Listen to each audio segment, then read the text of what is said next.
What's up, guys? Can everybody hear me?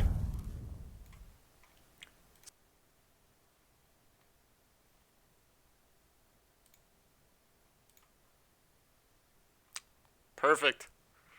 I appreciate you guys being here and to go through the camp with us today. So to start things off, I just want to tell you guys if you don't know me, my name is Andrew Cooley. I'm the CEO of Esports Performance Academy, where we focus on player development. Feel free to visit our website epa.gg and you can learn a little bit more about us. But kind of the intent of these sessions and of these online camps. Is to be able to give you guys a better understanding of proper procedures, of proper game knowledge, how to practice properly, ranging all the way from you've been considering picking League of Legends up, all the way to you are a veteran in the game, you've been playing for a couple of years. So today is going to be focused on the understanding the general objective of League of Legends. So if you have played the game for a little bit now, you're probably gonna be a little bit bored by the information because it's probably not new to you. Now, having said that, it is going to get progressively more difficult and more advanced on the information that we're going to be delivering. So, if you don't find anything that you feel is really helpful today, it's okay. The future sessions, like I said, they're going to get a little bit more complex. So. But if you are, like I said, picking it up, if this is new to you, then this should definitely help you kind of work your way up the ranks and get a better idea of, how to progress through the game itself. So with the how things are going to kind of go today is that I'm going to go through a little bit of a presentation with you guys, kind of go through a few slides, some of the generalized information of the game, and then we'll actually jump into the game itself, and I'm going to take you through a little bit of different things that you can do in the game, how you should start a game out, things of that nature, how you progress to the general objective overall.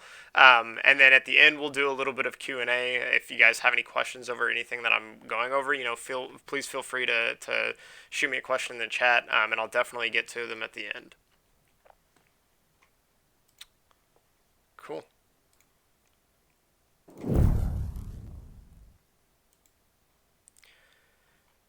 So, with that, like I said, today's session is over understanding the general objective of the game. So jumping into it at the very high level, what is League of Legends? It's what's referred to as a MOBA or a multiplayer online battle arena.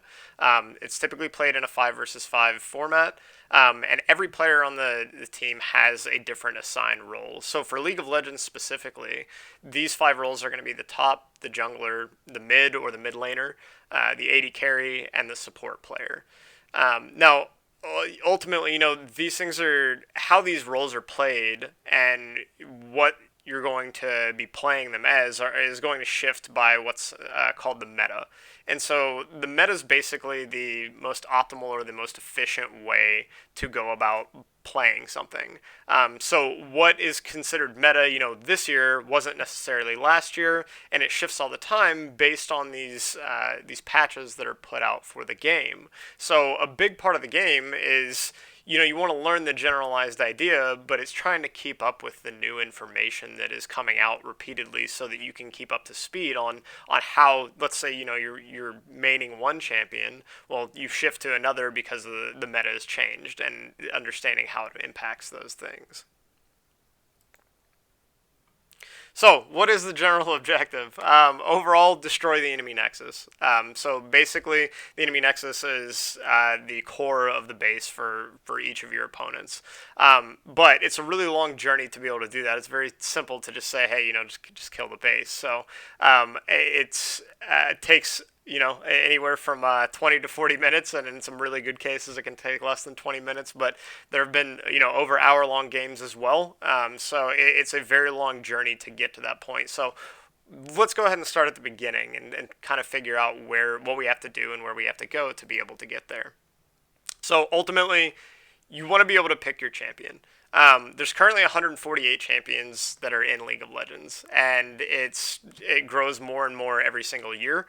And so, if you think about it from that standpoint, that's over 700 different abilities because each character, each champion has about five abilities. If you look on the right image, It has things above the P, the Q, the W, the E, and the R.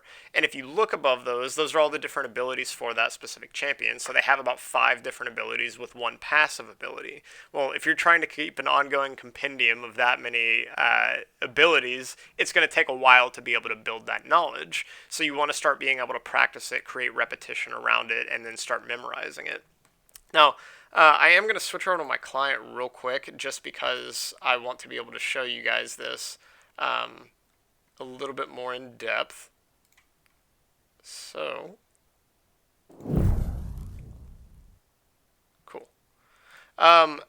Riot's done a really good job of. I mean, the League of Legends is 10 years old now, and so I can tell you, whenever I first started playing, the way the client looks, the optimization, the amount of information is not what it was back then. So today, they've done a really good job at actually trying to put all this information in the client itself. So whenever you start the game up, you can go to your collection, go to your champion tab, and then you can actually look through all these different champions that exist. Now, I'll tell you that a lot of the things that I'm going to do, including the slide that you guys just saw, are going to have this champion named Lee Sin. He's been my favorite champion since I started playing this game, and so I'm very biased and will do a lot of things on Lee Sin. So, having said that, I have it on. There we go. So, whenever you go to the champion tab, you'll have all these different statistics and things that aren't necessarily relevant to starting the game. So you can go to the overview, and you can see that it ranges from having a more easy difficulty to all the way to being very difficult and mechanically challenging. You can look at all the different aspects and attributes and the amount of damage that they do, the style of play that they are. You can go into the abilities and you can start seeing what abilities they do. And then, of course, the cosmetic or the fun part is you can make the character look different with different skins in the game.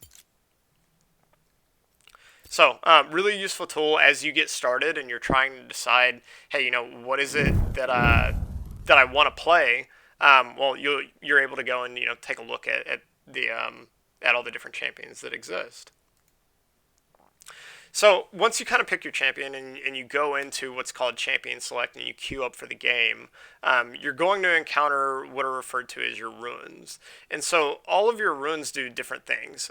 They're utilized to optimize your champion's capabilities based on the strengths and enhance your ability to play against your opponent's setup.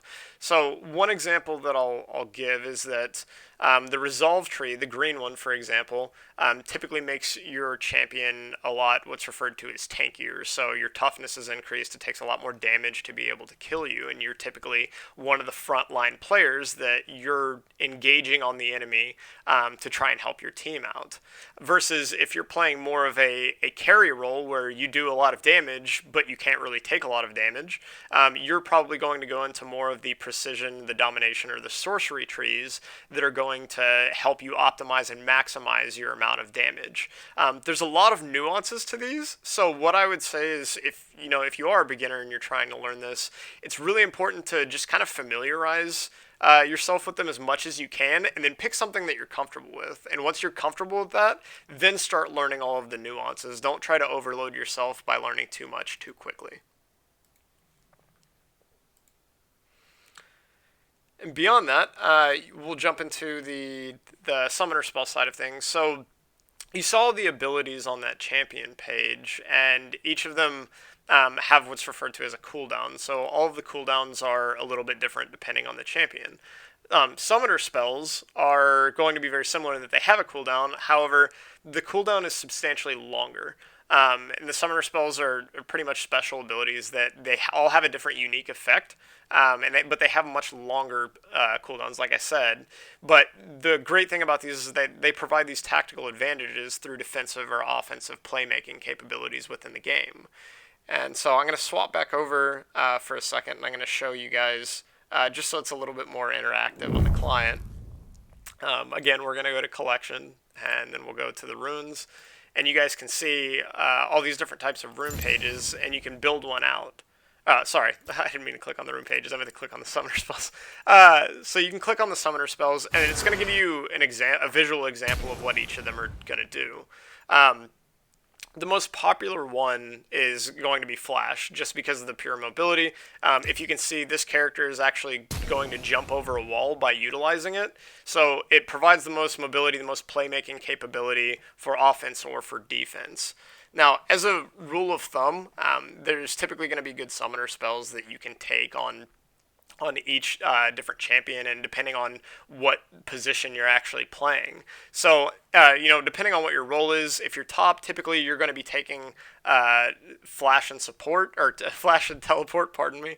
If you're the jungler, you're going to take flash and smite, depending on which jungler you play. There are a lot of junglers that, or a decent amount of junglers that they utilize another ability called Ghost, which enhances your movement speed and just makes you run faster. It synergizes very well with their abilities in the game.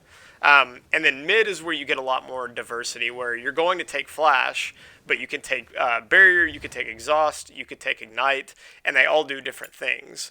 Exhaust, for example, reduces movement speed as well as the damage done by the enemy champion.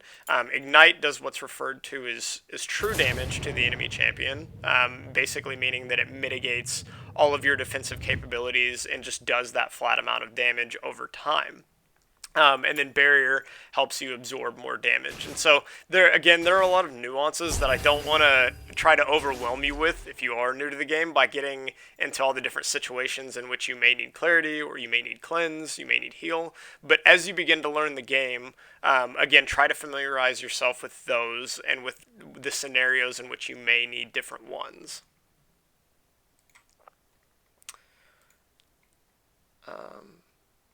So, beyond that, we will swap back to the quick presentation, and this is going to be the map. And so, the map is going to be a very crucial part of understanding the game.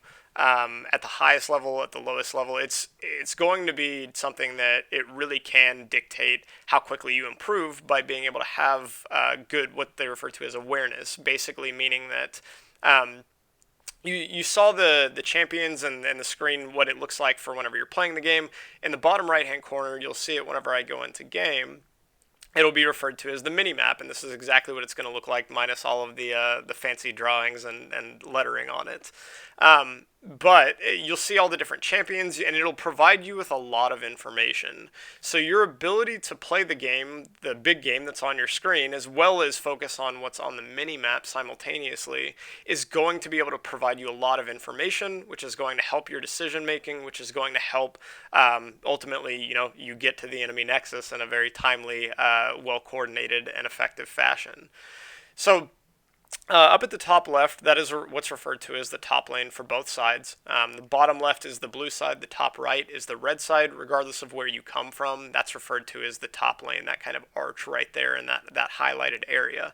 And then, inversely is the bot side across the other side of the map. Same situation. If you're coming from the red side or from the blue side, that's going to be the bot lane.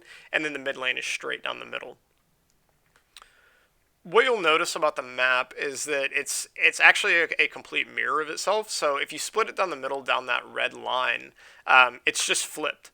So whereas in the bottom right, you'll have where it says jungle, you'll have what's referred to as the red buff. Well, straight above it, where it says jungle, you'll have that same red buff on the enemy side, on the red side. And then same thing, the same similar jungle quadrant that's on the left side of the image will be on the right side. And so again, it's just an exact flipped image of itself. And then you have other things that we're going to cover kind of as we get into the game that have to do with neutral objectives, and things such as turrets and inhibitors that are going to help you progress towards that nexus.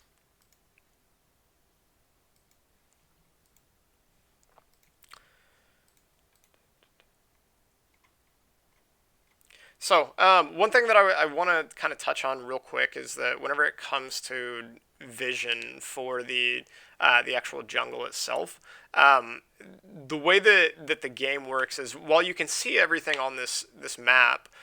Currently, whenever you get in the game, you'll notice that parts of the map are dark on my screen.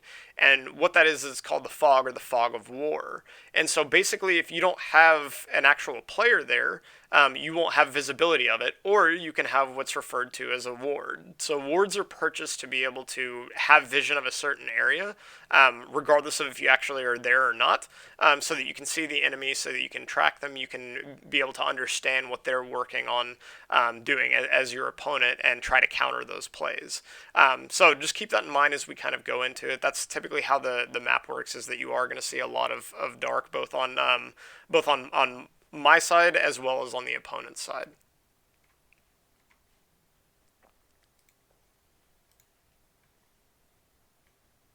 So with that, I will go ahead and jump into game. I'm going to try and take it a little as slowly as I can jumping into game, because I want to show you guys some of the things that we just touched on.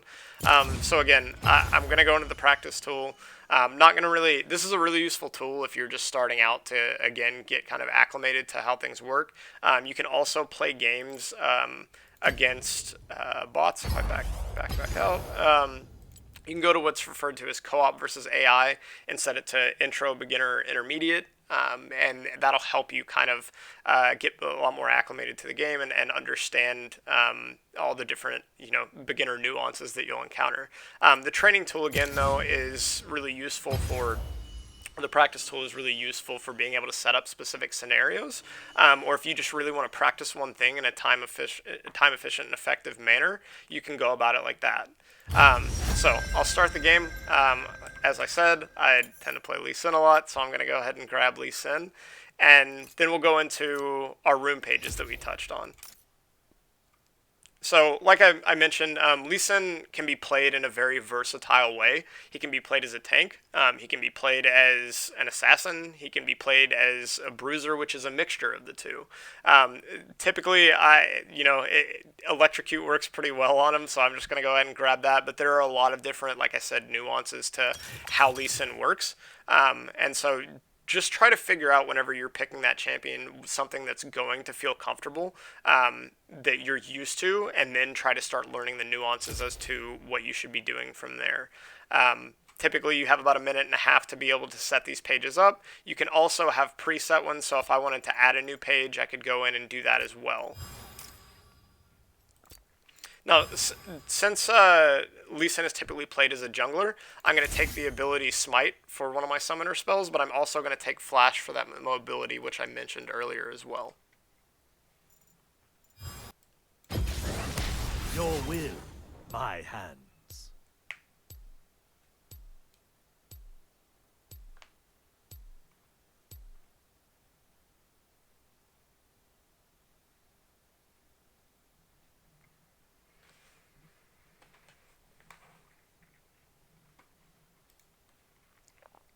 So the first thing, whenever you get into the game, you're going to want to purchase your items. You start with a base amount of gold to be able to purchase items that are effective with your champion and with your kit. So you start with 500 gold. Again, I'm going to buy items that are specific to the role that I'm playing. So I'm going to buy a Hunter's Machete because it helps me in the jungler, as a jungler in the jungle. And then I'm going to buy a refillable potion to help me regenerate some health, as well as a warding totem, so that I can place vision throughout the game. The marks on my body are not and I am going to turn it down just a little bit, because I don't know if it's loud on y'all's end, but it is a little bit on mine. 30 seconds until minions spawn.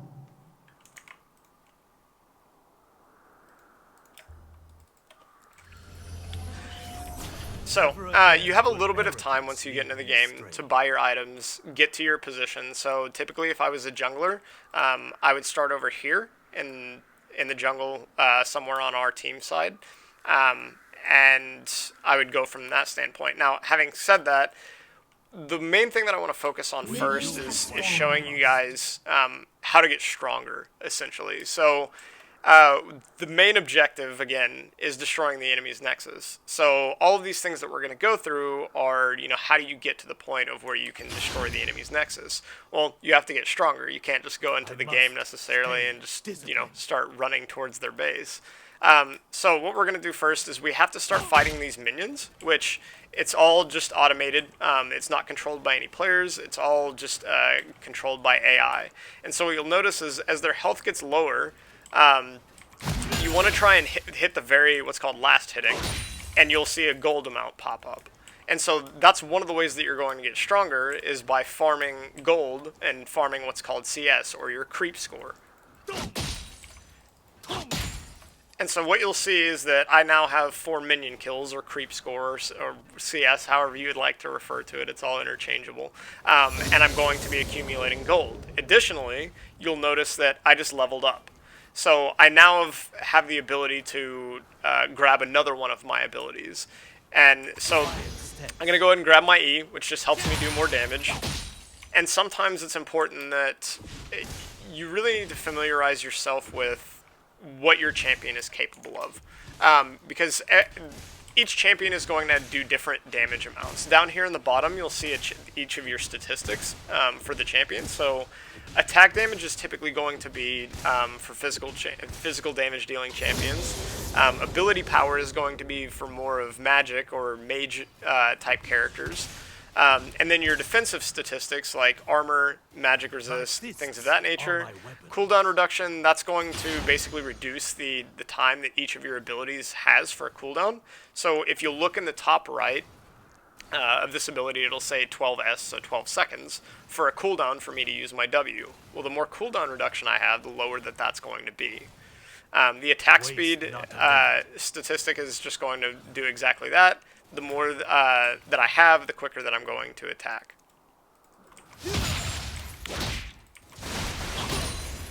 The critical strike is going to make it so that whenever I'm able to do a critical strike, it'll actually do 200% of the damage rather than just the regular base damage.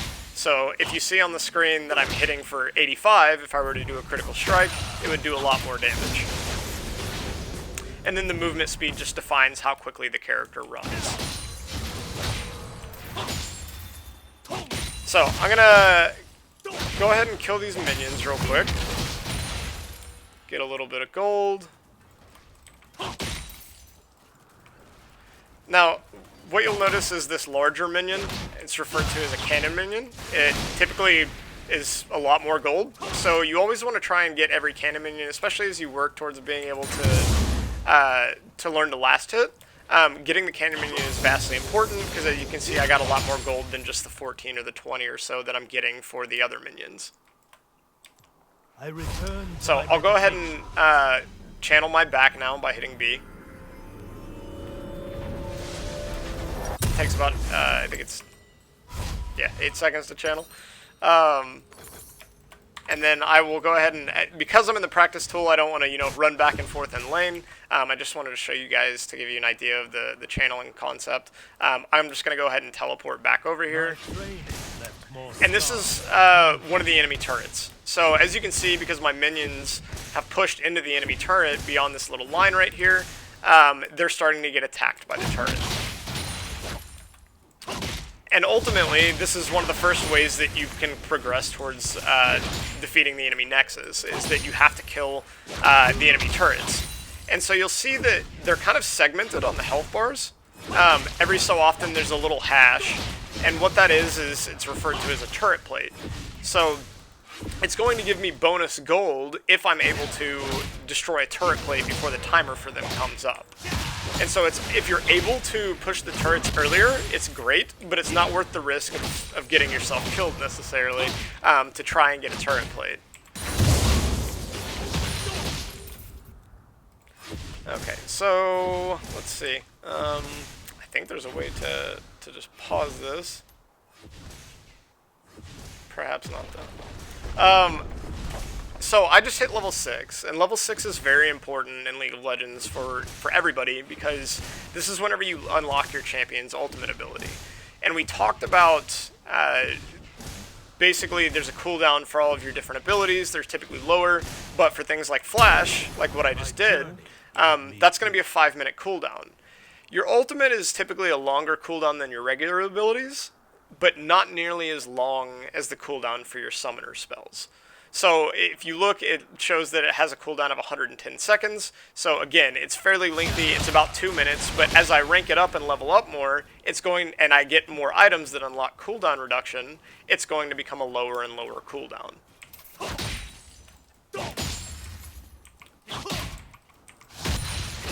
So again, still working on getting stronger enough to take this turret, working on getting our minions there, because as the minions cross that line, they'll start getting attacked, which gives me the ability to walk up and hit the tower to do some extra damage to it. Now, one nuance to that I want to cover is, first of all, whenever you get out of the practice tool, this line that I'm standing next to that's yellow, and green depending on the situation, is not going to be there whenever you're in the normal games. So this is a really useful tool to be able to help you learn what the tower aggro or aggression radius is by being able to move along this and understand when it's going to attack you and when it's not.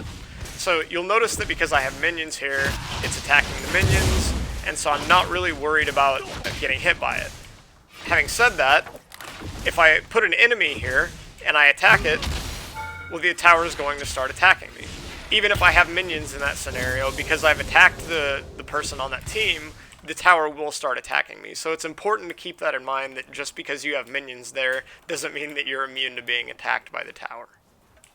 Extend your senses. So we'll go ahead and get a little bit more gold and get this to the tower once more. We'll buy some items, and I'll cover that a little bit here in a second.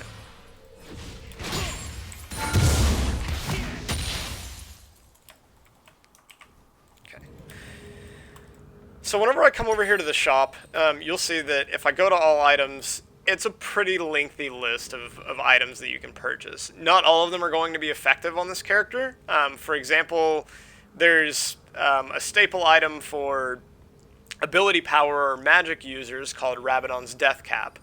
It's very, very helpful for those characters, but for Lee Sin, he's all about attack damage or being a bruiser, so being able to do a moderate amount of damage, but also being a little bit tankier or beefier so that he can actually sustain damage and try to help make plays for his team. So, if I come over here, I'll just give myself some gold. Now I can buy whatever I want. You're always going to buy your jungle item. Well, there's always exceptions in League of Legends, so I hate saying the word always, but for the most part, you're going to buy your jungle item. Not necessarily first, again, in some cases, but usually you're going to work towards your jungle item first. I'm going to go ahead and upgrade. I'm going to buy and upgrade some boots, which are going to help my movement speed across the map. And then from there, that's where things get a little bit more complex, and I don't want to go too far down that rabbit hole. But let's say that get familiar with the champion, and then get familiar with a set of items. Riot actually does a really good job at having recommendations for essential items for the champion, offensive items for the champion, defensive items, so on and so forth, depending on the scenario. Now, having said that, because you buy one set of items in this game, and this is the build that I went with this game, that doesn't mean that in the next game, whenever I play Lee Sin, that's going to be the best itemization. Because there may be a team that is all strictly focused on building ability power or magic damage. Well, I'm not going to need to buy armor against that team. All I'm really going to need to buy is magic resist to be able to survive, so I would buy more items with magic resist rather than attack damage, or rather than armor. I need no blade to strike down my foe. So I'm gonna go ahead and head back to lane, and now I can, as you can see, I can kill these minions a lot quicker. I'm going to be able to kill the tower a lot quicker because I got all those items, and we're able to get through that a little bit faster.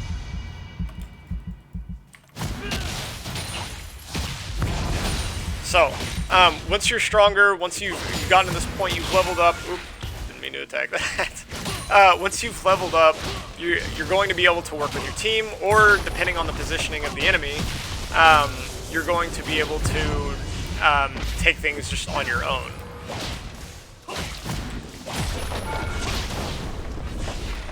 Let's take it a few waves.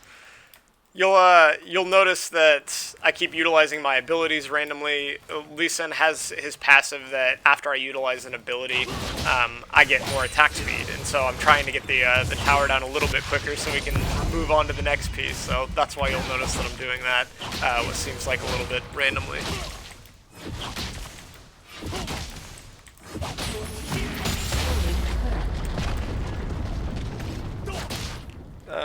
Man. There we go.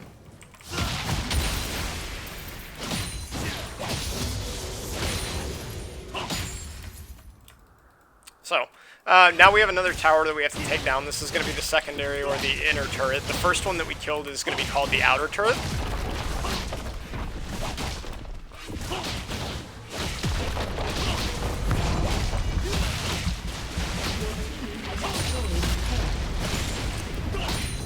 And then we're going to come up to what is referred to as the inhibitor turret.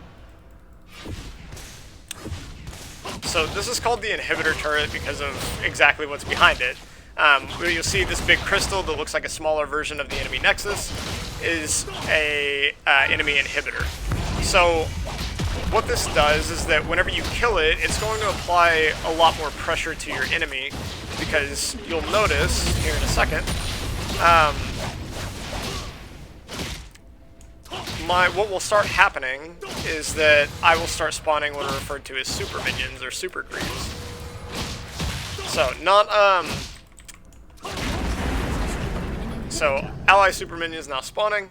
What you'll see again now in this next creep wave, the lead minion is now a super minion, so it's a lot stronger, has a lot more health, it's a lot harder to kill, does a lot more damage, and so what'll happen is that these minions will just naturally flow and push towards the enemy base, now making it a lot more difficult. Now if I were to take out all of the inhibitors, what'll happen is that not only will I have super minions in every single lane, but now 2 super minions will actually start spawning, so you'll have a lot of pressure. So before we move on to the next piece, which is going to be killing these Nexus turrets and the Nexus itself, hopefully I can get to this before the minions do that for us. There's going to be some neutral objectives, and that means that, you know, they're not necessarily on either person's side of the map. They're just neutral to be contested by both parties. One of those is the dragon, which provides a buff depending on which kind.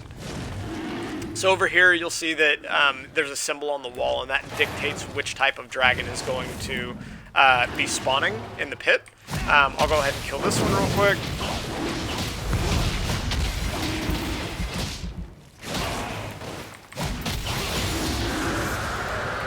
So you'll see that the icon over here actually changed.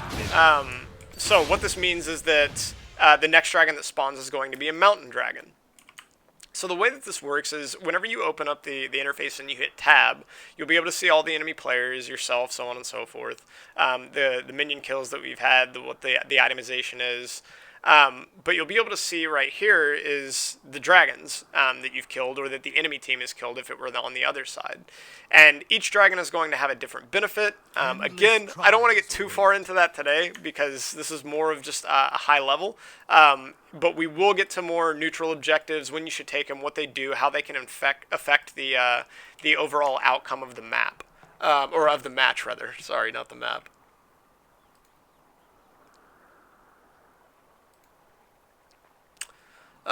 So, having said that, again, the ultimate goal is to be able to get to the Nexus. We've been able to kill the outer turret, the inner turret, the inhibitor turret, and now we're progressing on to the Nexus turrets.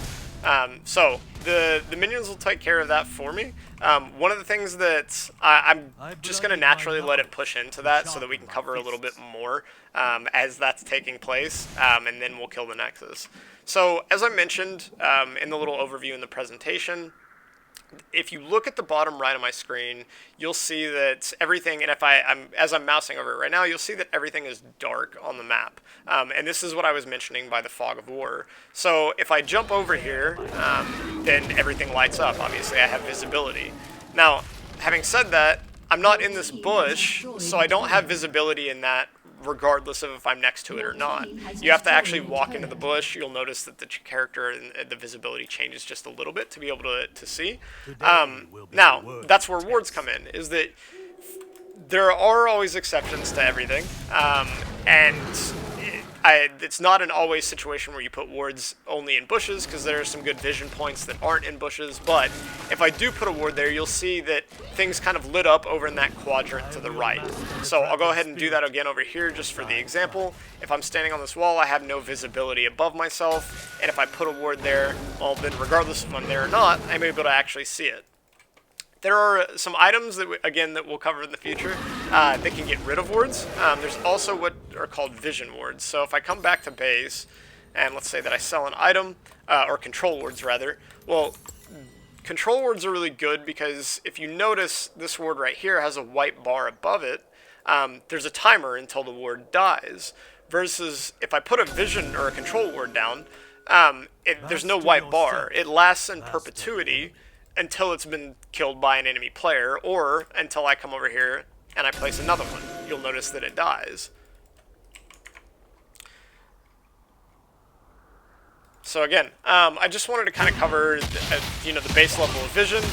This is another little interesting vision tidbit, is what's referred to as Scuttle Crab. It's a neutral objective, and you'll see over here now that we have vision in this area. There's a timer on it as well. One of the great things about it is that it also improves your mobility if you're on the team that killed the Scuttle Crab. So if you run through this, you do get a little bit of a movement speed increase very briefly. So, one of the things you may have just heard is that the inhibitor is respawning. That, again, takes me to my next point. So, we killed it. Killed the inhibitor a little while ago. As you can see, it is now respawned. It does that. I think it's, I want to say 3 minutes. I don't know off the top of my head, which is embarrassing. But now that it's respawned, you'll notice that the super creeps have not continued pushing from our base, and so we will have to kill that inhibitor. What this does is that this also prevents us from being able to attack the Nexus turrets. I'm not able to click on these. There's not a health bar on these anymore either, because all of the inhibitors are up. You have to have one inhibitor down to be able to attack the Nexus turrets, as well as attack the Nexus. So you could be in the middle of killing the Nexus and winning the game, and if the inhibitor respawns and that's the only one, then you have to go back and you have to kill the inhibitor again to be able to start attacking it again. Your team has destroyed the turret.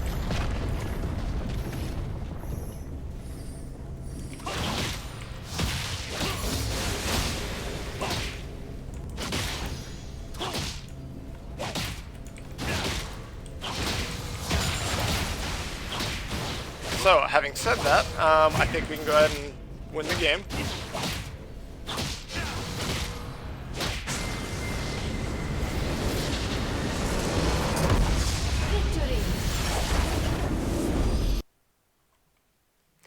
So this is by far not everything that you need to know about League of Legends, and it's not, like I said at the start of this, it's not intended to be a one-stop shop to give you every single answer that you want to be able to improve. This is a very beginning, early level learning guide for this session to be able to understand, how all of this operates.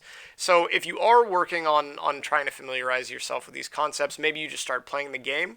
What I would tell you is try and pick a few things to work on, and what I would recommend is finding your settings. And actually, I apologize, I'm going to jump back into the game because I meant to go over that briefly. So one of the things is that every player, it doesn't matter if it's League of Legends, if it's another game entirely, every player is going to operate a little bit differently. Their sensitivity is going to be a little bit differently, the way that they play the game is going to be different, and everybody's going to have specific settings. So, as we jump back into game, I'm going to show you guys some of the settings that you should look at and consider that are going to be very specific to you, that you should make sure that if you're playing on your home computer, if you're playing on a friend's computer, wherever you may be playing, that you have your settings synced up. So the first thing is the type of casting ability. So again, let me just do a few things, get some abilities. Now, what you'll notice is that if I try to use an ability, it shows a visual guide for how far this ability will travel. Welcome if I mouse over the ability as well, it'll show the same guide, and it'll show the radius in which I could use my W, or my E, or my ultimate ability. And so it's important to learn these ranges depending on what champion you're playing as you go into the game. They're all going to look different because all of the abilities are different. So once you learn the ranges, what you can do is that everything in League of Legends, whenever you get to the higher levels of play, it's all about fractions of seconds and about being able to make these plays in a very specific, succinct, concise order, so that you can come out on top. And what you'll notice is that if I'm clicking like this, there's a little bit of a delay, versus if I switched everything to just quick cast, the ability doesn't show the indicator and it just goes. But again, that comes down to preference as a player. If you're more comfortable doing the quick cast, then you definitely can. If you're more comfortable with having the normal cast, then you definitely can. But that's one of those settings that you should learn. In addition to that, there's the scale and the size of the interface itself. If I increase the size, you'll notice that everything gets bigger. Everybody's eyes are going to be different, so you need to familiarize yourself with what you're going to feel comfortable with in regards to the interface, to the mini-map scale. And I can tell you right now, whenever it comes to the mini-map scale, that if you shrink it down, it's going to be a lot harder to see, but just increasing it gives you a lot more visibility on what's going on the map, gives you a lot more information at a more rapid rate, so that you're able to kind of follow along with the flow of the game and be able to provide that information to your teammates as well. So, before even getting too far into the game, the one thing that I would recommend is trying to figure out what your settings are, what you would like them to be. Try them out differently. See what you think feels comfortable and what you feel like flows the best. And then you're going to be able to start developing muscle memory around using those specific settings. Beyond that, trying to be able to pick champions. Again, if we go back to what I said earlier, there's 148 champions and it's not done yet. So if you try to, I'm going to play all 148 champions all at once, that's going to be a really difficult time and you're probably not going to have fun playing the game. Versus, hey, I really think that I want to be a top laner or I want to be a jungler and I'm going to focus on these two champions. Just focus on playing those and just get comfortable with them. And if you decide, hey, this isn't cut out, I'm not cut out to play this champion, or I'm not cut out to play this role, swap roles, swap champions, and give it another go. What's important is that if you have that consistency and if you have that same champion, things are going to become a lot more familiar for you. You're going to, again, begin developing specific muscle memory around those champions. The comfort that it brings of not having to think about what the champion does, or what you should build on it, or what runes you should be making, that enables you to focus on all of the other aspects of the game so you can start learning more new information on a regular basis. Beyond that, I think that trying to learn the CSing aspect of things, so the creep score, being able to last hit, that's a very big fundamental that we're going to go over in another session as well. It really adds up. So being able to make sure that with all the different champions that you play, you feel comfortable understanding that you're able to last hit and to get that gold so you can buy items sooner, so that you can get stronger quicker, so that you can end the game quicker. And then, like I covered in kind of that tutorial, understanding the tower range, right? So play in the training mode enough to understand visually where it is, and then that'll kind of be ingrained in, okay, I know I can't move past this point if I don't have minions, or I know that if I'm going to attack the opponent, that the tower is going to start attacking me back. If you learn that range, it's really going to help with your positioning as you play the game, and it's really going to help you survive a lot more and not take unnecessary damage. So, a few things that I want to cover are, number one, what's going to happen is there's going to be a survey at the end of this. We're working on making this, as again, this is going to progress to a more advanced topic as things go along. We realize that this is very elementary, that it's beginner oriented in this session, but please give us feedback. We want to make sure that the future sessions are going to be as helpful and as informative as possible. Filling out the survey is going to actually give you a chance to win some RP. So like I talked about earlier with the skins, making your champions look cool, you'll have a chance to be able to get some of that currency to be able to purchase those skins. Beyond that, we're going to do some Q&A now because I think that there's about 15 minutes left in the session. So I'm going to go ahead and look at what questions we have. So as a beginner player, how do I know what items to build? I would base it off of that menu at the start. If you're playing an AD champion, you're going to want to build things that are centered around attack damage. So if a very beginner champion that's an AD carry that plays in the AD carry position is Ashe. Ashe is only going to be recommended things like attack damage, like attack speed, and like critical strike rating. So for that scenario, you should focus on building those types of items, which again are going to be in the recommended page. If you're trying to play more of a tank frontline champion, like Sejuani, for example, she's going to be recommended items that have a lot more health. They have a lot more armor. They have magic resist, things of that nature. So again, those are going to be in the recommended items page, but you can learn what each of them do as you just kind of read through. And I think that that's another good point is trying to familiarize yourself with the items. You can go into the collections tab, and I'll switch my monitor over again, and you can do a couple of different things.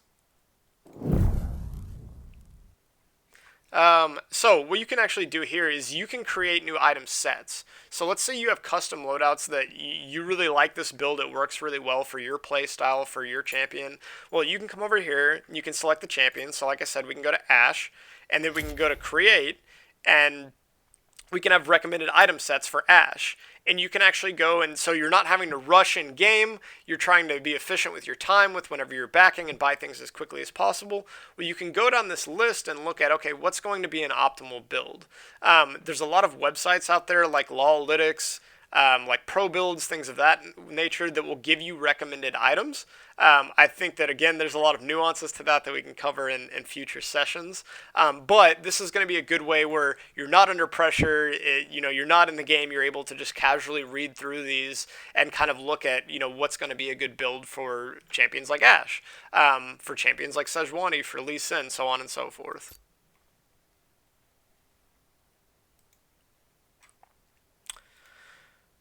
Do you guys have any other questions?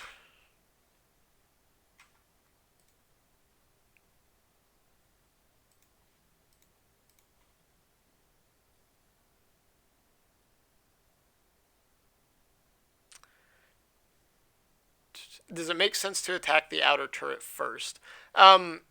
First, as in, if you're trying to, well, you can't attack the inner turret or the inhibitor turret without actually killing the turret. So that's a good question because that's not something that I covered. Sometimes I get too high level without and skip over some details. So you actually can't progress to that inner turret, the inhibitor turret, or the nexus without killing those. So it's a natural progression. You're going to have to kill that outer turret first to be able to get to those and move on from that standpoint. So, good question. I apologize for not covering that earlier.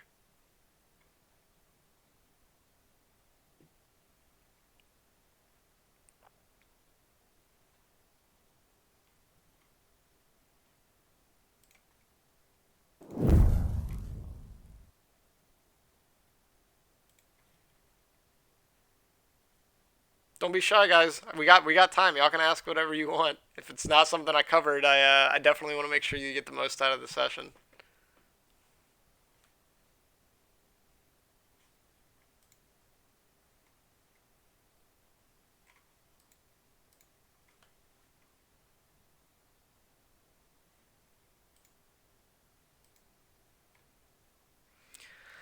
When did I first start playing? A long time ago. I think I started playing in season 2. So let's see. I think the first new champion that came out after I started playing was Talon. So that would have been August 24th of 2011. So I think I started playing that previous summer. So I have played for a couple of days.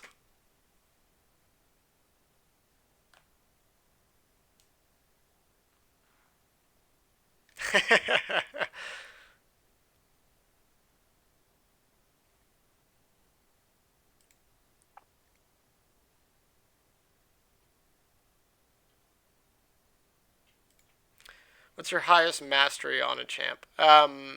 As in mastery points for the champion, or like there's ranks. So like rank 7 being the highest points. Let's see. I'm not on my main right now. So let me log over to my main account and I will answer that question because I don't know. Now I can tell you that I'm gonna make fun of my business partner. My business partner has like millions of points on Nar. At one point, I think he was the number one ranked Nar in North America, and so he definitely has more than me. But my play style is I always want to be really team oriented, and I want to play whatever's meta so that I can help the team. And so what I main each season is going to be different. So I've shifted my main champion from season to season, and I don't even think Lee Sin is actually my highest mastery. Yeah, my highest mastery is actually going to be Gragas with 204,000. Do you have any tips for CSing? This is the worst thing that I get asked because everybody wants like a quick shortcut. To be honest, it's just a matter of repetition. So I would recommend going into the practice tool and just practice. Typically, the hardest things for people are going to be the early waves because you don't have those items to make it easier for you to last hit. And so that's, depending on if you play mid, if you're playing a mid laner like Lux, it gets a little bit more complicated or frustrating because she doesn't do as much attack damage to be able to just regularly last hit them. And you don't want to expend a lot of your mana in lane on trying to CS because then that mitigates your ability to actually, make plays and use it for other things, depending on the situation. But just time and repetition, just trying to learn the champions and don't try to, switch it up and to learn a lot at once. Again, like I said earlier, even going to the nuances of last hitting, just try to focus on, hey, I'm going to pick a handful and I'm going to go in and I'm going to practice the first few waves. And if you'll spend 5 or 10 minutes doing that, it's not the funnest thing in the world. I'll wholeheartedly admit. But, getting good, there's some things that go into it that aren't always the funnest that help us a lot. So I think that going in and just trying to practice it for 5 or 10 minutes a day, you're going to start to see a lot of improvement, and then just being consistent with that.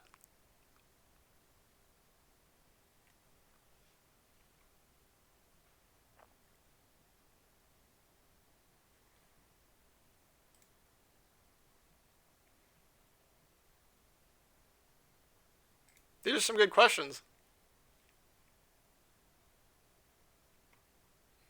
What is my current rank? I will wholeheartedly admit that I have not played rank this season. I've been busy with coaching and with running the business and everything, so I study the game a lot. I have not been able to play a lot, so I'm currently unranked. But usually every season I'll try and hit diamond before the season ends. I've been able to do that for I think the past 6 seasons. I imagine I'll do it again this season. I unfortunately can't prioritize playing as much as I used to be able to whenever I was younger.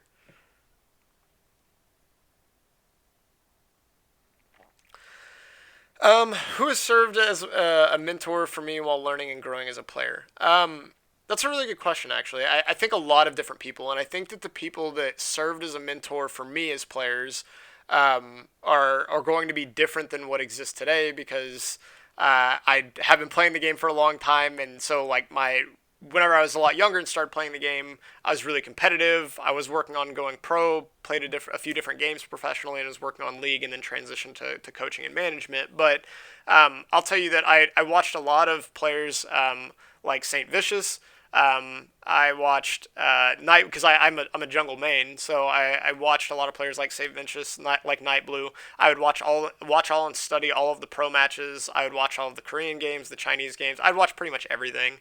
And so there were a few players that I really liked watching whenever I got into the game.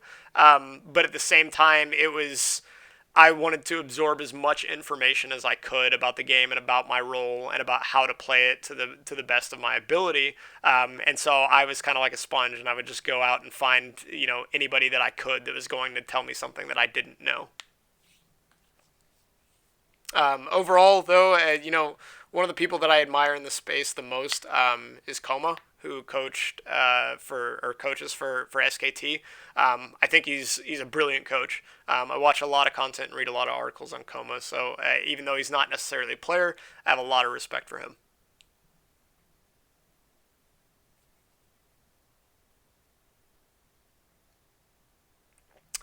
The most important tip for playing in low elo.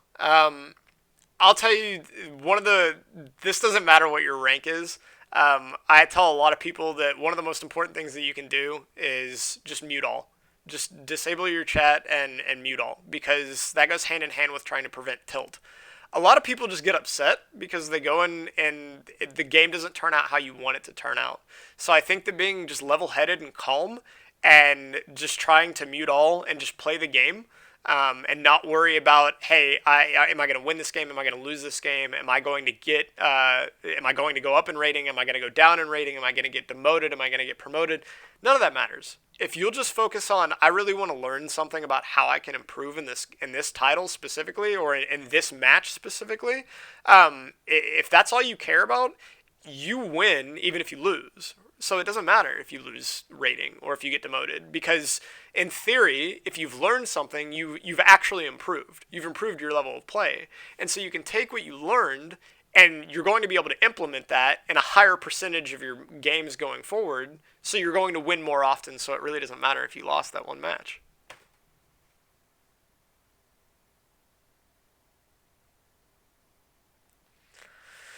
How do I deal with people who flame me? I just mute them. I mute them, and I just don't talk to them because there's no no point. I mean, if they're upset, it's unfortunate, um, but yeah. Again, guys, I just saw the survey linked in chat again.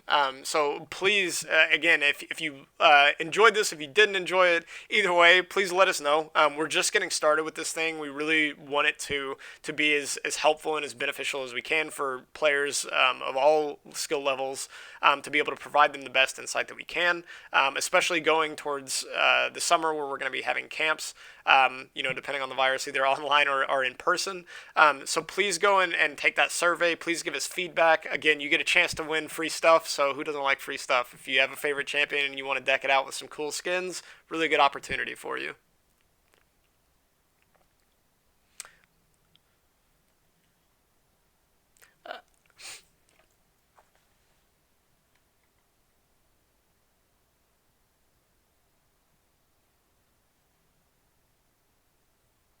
Yeah, so like it was said in the chat, it's kind of divided into two tracks. More of the developmental track, like I said, the beginner friendly one that's going to cover kind of the basics to help you work your way up, and then the more competitive one that's going to we assume that you have familiarity, that you've probably been playing for a little while longer, and go over some more of the advanced tips and tactics. And so it'll be split on Tuesdays and Thursdays.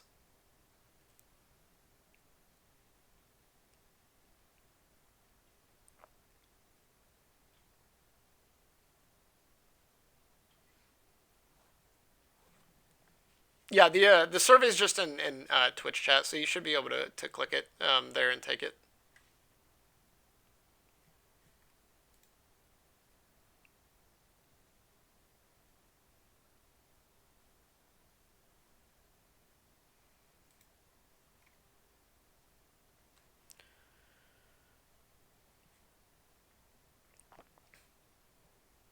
Cool, guys. Well, if nobody else has any questions, oh, what do you think the meta is right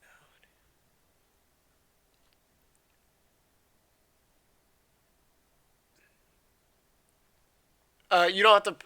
Well, you just put down your personal email. I have not been able to study the meta recently, so I can't tell you today. But I can tell you that that is basically what I'm going to be doing over the weekend. So if you want to come to one of the courses next week and ask that, then I'll be able to give you a better answer. But I don't want to present myself as just guessing whenever I haven't had time to do my due diligence on it.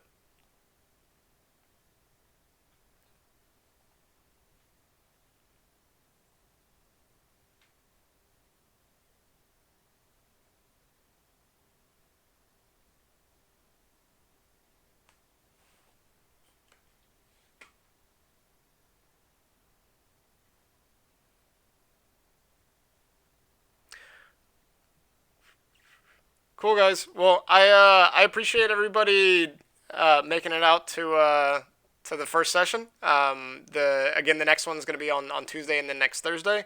So appreciate everybody coming and hope that you guys found this helpful, and we'll definitely make sure to cover more in the next one. In the meantime, please feel free to visit the Esports Camp's website to look at upcoming camps, or epa.gg for individual coaching.